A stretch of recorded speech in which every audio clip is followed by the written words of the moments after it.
And now to the battle against the fast-growing mosquito fire. More new video tonight. Take a look at this. This is video of those homes that we showed you just moments ago as they burned. Multiple evacuation orders are in place, including for Forest Hill. Scared as hell. We're getting out of here while we can. We left last night, came back to get a few things. Scary scenes right there. The fire has grown to more than 5,700 acres, according to the latest update from CAL FIRE. There's still no containment. More than 1,000 buildings are threatened. ABC 10's Giacomo Luca has been on the ground all day following the firefight and talking to evacuees. He has the latest tonight. And even into the night, the firefight continues. Temperatures have dropped, a big help here, but that bone-dry brush continuing to fuel the flames. And tonight, we're learning homes have been lost. In the thick back roads of the Sierra, just a couple miles northeast of sparsely populated Forest Hill, the mosquito fire is exhibiting extreme behavior, claiming homes and everything in its path. Crews are working to put a stop to it, cutting fire lines and fighting fire with fire. Now that red haze that you're looking at right now, that is the actual wildfire, the mosquito fire that's burning near Forest Hill in the Sierra right now. I want to show you our hot shots. What they're doing here is trying to get rid of that bone dry brush. They're actually burning down the hill, trying to get rid of anything that main head of the fire could actually reach to once it moves towards Forest Hill. The populated areas of the Sierra that firefighters are working desperately now to protect. Their efforts being watched closely by those forced to flee. And we could see the plumes of smoke just over everything, and it was, the red sky and stuff. So we knew it was getting close, and so that's when I decided, all right, let's get our stuff packed and, get out of here. Many of them, like Robert Gossard, his wife and children, are holding up at the American Red Cross shelter at the Bell Road Baptist Church in nearby Auburn.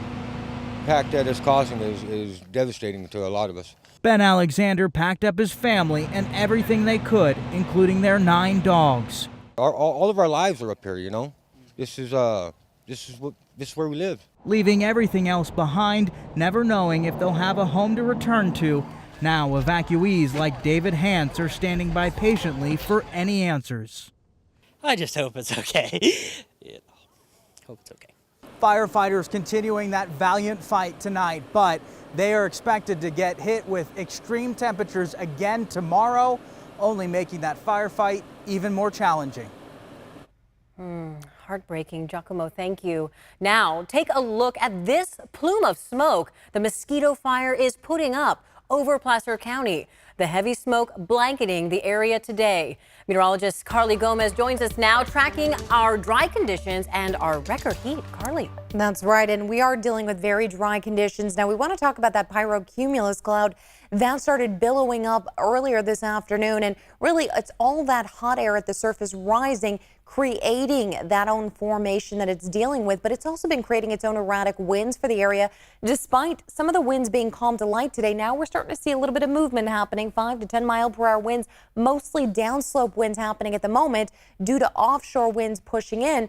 And what we're going to expect to see is a lot of that transition of the smoke in the overnight hours. Take a look at that. You can see most of that has been moving its way up 50 as well as portions of 80 just off there near areas around Citrus Heights. But most of that smoke has been moving up toward South Lake Tahoe. But after the overnight hours, we do anticipate some of that starting to move its way back down toward valley area spots, at least the much lower foothills, where we could see some of that smoke early morning, which of course that sunrise is going to be interesting to see tomorrow. We will expect it to move right back out again in the daytime hours and potentially move right back down into the valley during, again, the overnight early morning hours, moving from Friday morning as well as into your Friday evening. Now, purpleair.com showing a lot of the collection of the smoke there, mostly near South Lake Tahoe. The heaviest and worst areas, of course, near the fire itself, near Forest Hill. And what we also see here is percentages have risen a little bit when it comes to the humidity level, so that's good, but still not good enough. We're seeing the excessive heat warning in effect for most of California until Friday.